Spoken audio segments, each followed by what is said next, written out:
paz do Senhor. Essa passagem se encontra em Mateus, capítulo 24, versículos 45 a 51, e também em Lucas, capítulo 12, versículos de 42 a 46. Vamos ler a passagem de Mateus. Quem é, pois, o servo fiel e prudente, a quem o Senhor confiou os seus conservos, para dar-lhes o sustento a seu tempo? Jesus começa fazendo uma pergunta. E ele fala sobre um servo prudente e fiel. Prudente é aquela pessoa que pensa em consequências, que antes de agir, reflete sobre se vale a pena, se é bom que ela faça alguma coisa. Uma pessoa prudente, ela tem menos chances de errar. E a pessoa fiel vive corretamente. No caso de ser um servo, observa tudo que o seu patrão manda, tudo que o seu senhor pede, e faz tudo da melhor maneira possível. Ele está sempre satisfazendo as necessidades do seu Senhor e da maneira correta, da maneira que ele pede, da maneira que ele requer.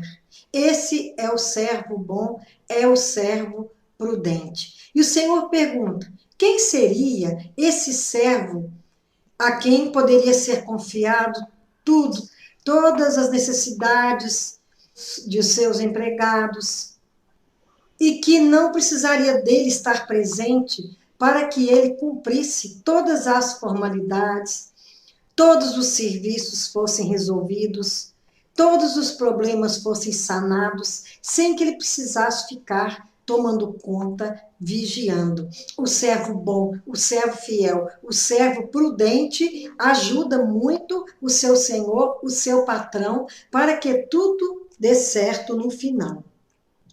Então o Senhor, ele mesmo pergunta, ele responde que bem-aventurado é aquele servo a quem seu Senhor, quando vier, achar fazendo assim. Suponhamos que o senhor desse empregado se ausenta, ele vai voltar, e quando ele voltar, de surpresa, ele vai encontrar esse encarregado fazendo tudo da maneira correta, tudo que ele pediu está de acordo, ele resolveu todas as pendências, ajudou os seus companheiros que estão sob o seu comando e não deixou-lhes faltar nada, então tudo deu muito certo. Vamos colocar no ponto de vista espiritual. O Senhor é Deus.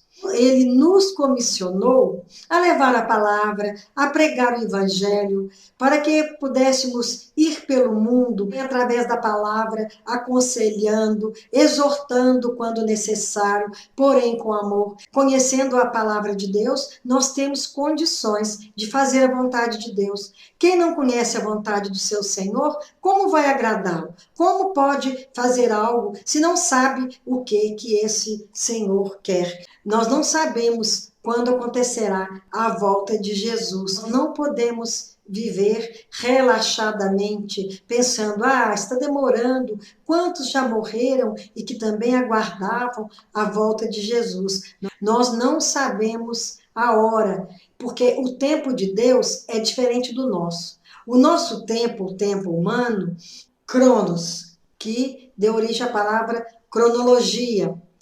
Mas o tempo de Deus é kairos, é um tempo que não se enquadra no nosso tempo. Desde que Jesus se ascendeu aos céus, a promessa de sua vinda permanece constante. Não mudou. O Senhor vai voltar conforme prometeu. Nós temos que viver como se ele fosse voltar agora, porque não podemos estar desprevenidos. Nós não sabemos o tempo nem a hora.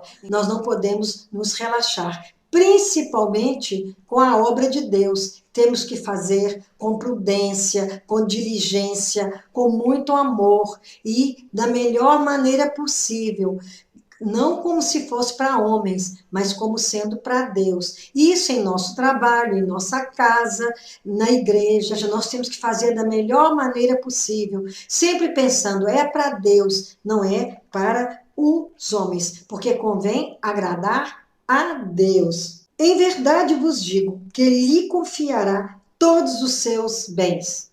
Do ponto de vista prático, terreno, quando um patrão se ausenta e deixa um encarregado de cuidar de tudo, se ele fez tudo da maneira correta, se ele agiu bem com aqueles que estavam trabalhando ali com ele, e ele fez tudo da maneira que não prejudicou o seu senhor, não deu prejuízo nenhum, pelo contrário, aquela empresa até prosperou durante a ausência daquele senhor, e ele vai compreender que pode deixar tudo nas mãos dele, pode colocar muito mais compromisso, muito mais atividade, muitas coisas que só ele, como patrão, fazia, ele pode deixar para ele fazer, porque ele é de confiança, ele vai crescer na empresa, ele vai galgar outros cargos mais elevados, nunca vai estar prejudicando.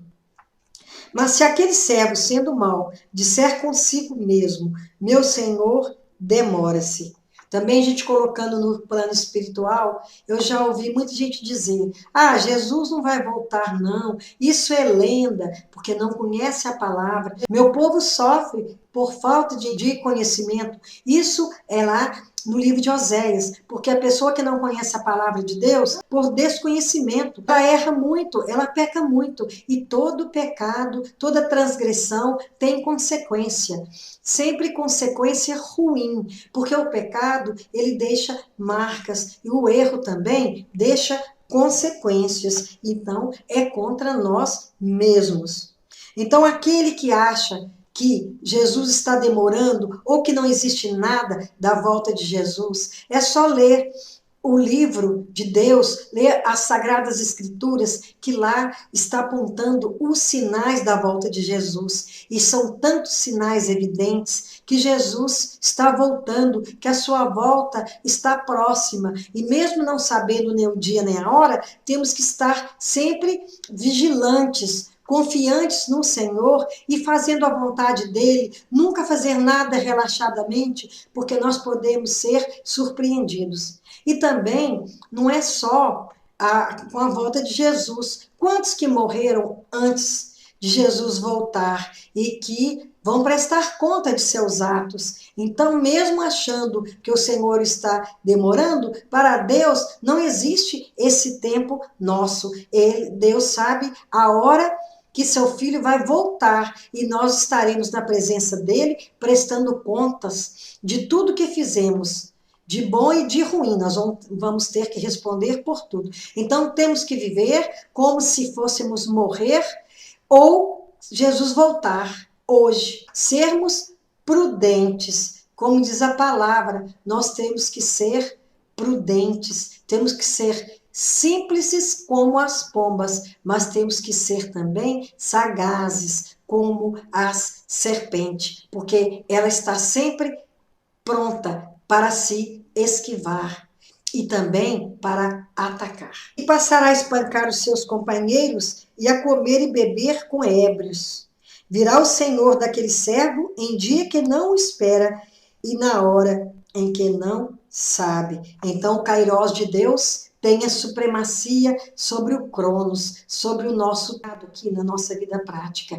Ele achando que seu patrão ia demorar, esse é o servo mau. E como começou a fazer tudo errado, começou a beber, começou a espancar os seus companheiros que estavam sob seu comando, e qualquer coisa esbravejava com eles, foi perdendo a amizade, a confiança daqueles que estavam ali para cumprir as suas ordens, e ele foi ficando uma pessoa desacreditada, não mais uma pessoa amada pelos seus companheiros, mas todos estavam com desconfiança e até com medo dele, com medo do que ele pudesse fazer contra eles a mais, porque quando a pessoa vai por este caminho do erro, não há limites. Então ele já estava espancando, ele já estava bebendo, já estava andando com más companhias, estava sendo mal aconselhado. E no caminho do erro, não há limites. E castigá-lo-á, lançando-lhe a sorte com os hipócritas. Ali haverá choro e ranger de dentes.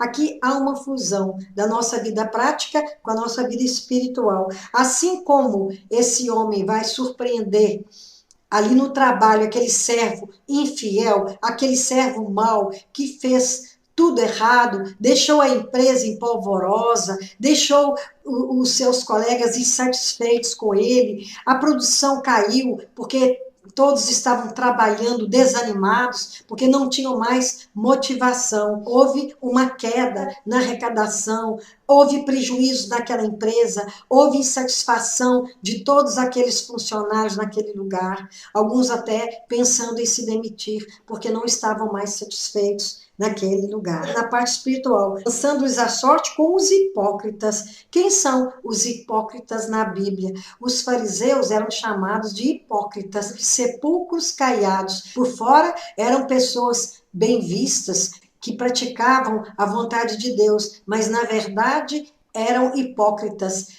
A aparência externa era uma, mas no interior deles era como no interior de um túmulo, era cheio de podridão, era cheio de mau cheiro. É só a aparência. Por fora, bela viola, por dentro, pão bolorento. Então, tem muita gente que vive nessa situação. Aparentemente, tem uma vida cristã, uma vida de serviço para Deus. E faz tudo direito, vai aos cultos, dizima, está sempre colaborando com as obras da igreja, está sempre sendo fiel também nas ofertas. Saindo dali, ele tem um cristianismo de aparência, não é um cristão autêntico e vai prestar contas a Deus e vai ser contado com os hipócritas. E o fim dos hipócritas, que são os fingidos, será onde haverá choro e ranger de dentes. É onde ninguém pode desejar ou sonhar em ir. É onde o sofrimento vai ser terrível, onde os hipócritas vão sofrer eternamente. O lugar deles é com as pessoas que não seguiram o que Deus queria para a vida deles. Porque aqui, nessa parábola, não está falando de ímpios, não está falando de pessoas do mundo, mas está falando de dois servos. Um servo que fazia tudo direito e que poderia o seu patrão chegar a qualquer hora que ele ia estar fazendo tudo da maneira correta, e o servo mau, que achando que o seu senhor tardava e que ele estava perdendo tempo de ser tão correto e de estar ali se sacrificando naquele lugar que ele tinha que deixar, sair para o descanso, para o lazer, para a esbórnia, e que depois ele voltaria ali, colocaria tudo em ordem a tempo de seu patrão chegar.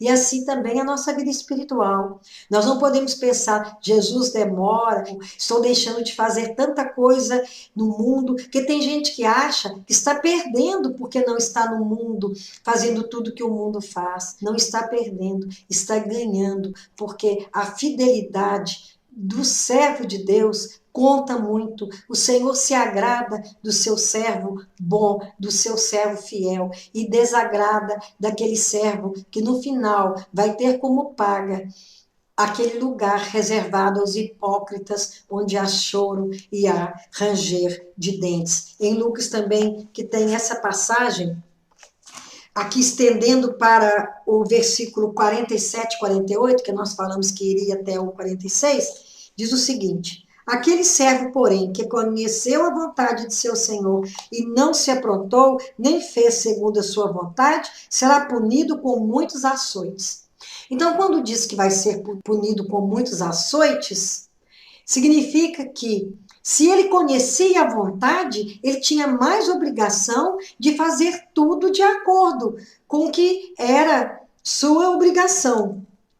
Aquele, porém, que não soube a vontade de seu senhor e fez coisas dignas de reprovação, levará poucos açoites. Mas aquele a quem muito foi dado, muito lhe será exigido. E aquele a quem muito se confia, muito mais lhe pedirão.